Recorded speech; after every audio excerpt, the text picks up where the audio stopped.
Assalamualaikum warahmatullahi wabarakatuh. Perkenalkan, nama saya Fatul Ar-Rasyid dengan NIM 01010582125003. Saya berasal dari kelas 3A1. Baiklah, di sini saya akan menjelaskan materi pengendalian overhead pabrik. Kontrol overhead pabrik. Biaya overhead pabrik adalah salah satu dari 3 komponen utama yang membentuk biaya produksi selain biaya material langsung dan biaya tenaga kerja langsung. BOP menjadi komponen yang tidak kalah penting dibandingkan dengan 2 komponen pembentukan biaya produksi lainnya. Kenapa bisa dibilang BOP adalah biaya yang sifatnya tidak terduga dan sulit untuk dihitung dan ditelusuri dibandingkan biaya retail langsung dan biaya tenaga kerja langsung. Ada kalanya dalam satu kondisi, pos BOP menjadi bengkak dan tentunya sangat mempengaruhi biaya produksi. Hal ini menyebabkan berakhir menjadi tidak efisien dalam proses produksi. Maka dari itu penting untuk menganggarkan BOP agar setidaknya manajer tahu batasan pengeluaran yang timbul dalam pos BOP. BOP sendiri diklasifikasikan menjadi 3 jenis, yaitu klasifikasi BOP menurut sifatnya, hubungannya dengan perubahan volume produksi, dan hubungannya dengan departemen pabrik. 3 unsur utama yang terkandung dalam BOP adalah biaya material tidak langsung, biaya tenaga kerja tidak langsung, dan biaya overhead pabrik lainnya.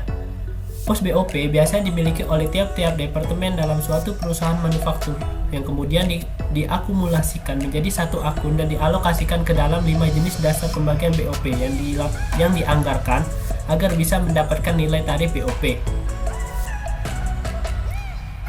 Ada satu istilah menarik terkait BOP, yaitu Control Overhead Pabrik. Bisa dibilang ini merupakan sisi lain dari BOP yang tidak kalah pentingnya pada manajer departemen dan manajemen puncak top manajemen. Berikut ulasan lebih lanjut. Mengenal kontrol overhead pabrik. Ketiga unsur BOP yang disebutkan sebelumnya biasanya terakumulasi dalam akun yang bernama Control Overhead Pabrik. Apa itu pengertian dan maksudnya?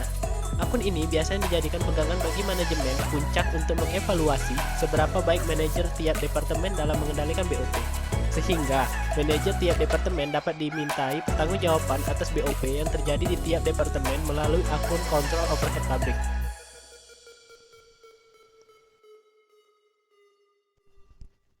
Fungsi kontrol overhead pabrik dan hubungannya dengan BOP.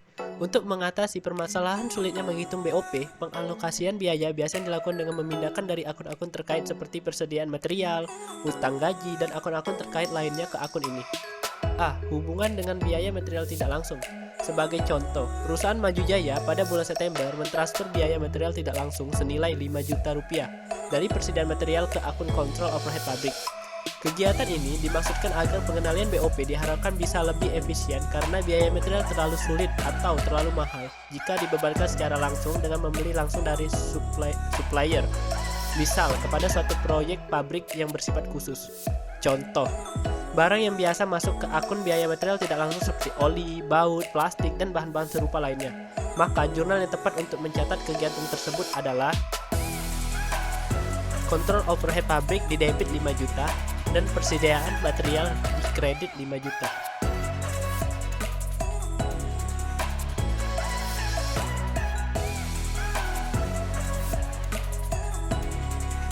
B. Hubungan dengan biaya tenaga kerja tidak langsung.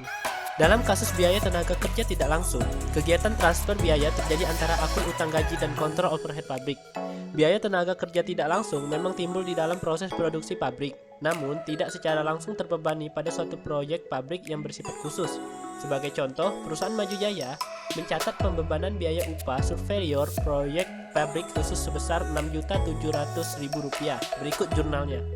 Kontrol overhead pabrik Rp6.700.000 di debit dan utang gaji Rp6.700.000 di kredit. C. Hubungan dengan biaya overhead pabrik lainnya. Sama seperti dalam kasus biaya material tidak langsung dan biaya tenaga kerja tidak langsung, biaya overhead lainnya juga mengkredit akun-akun terkait dan mendebit akun kontrol overhead pabrik. Sebagai contoh, perusahaan Maju Jaya mencatat depresiasi mesin pada suatu proyek pabrik khusus sebesar Rp8.300.000. Berikut jurnalnya. Kontrol overhead pabrik Rp8.300.000 di debit dan depresiasi akumulasi Rp8.300.000 di kredit.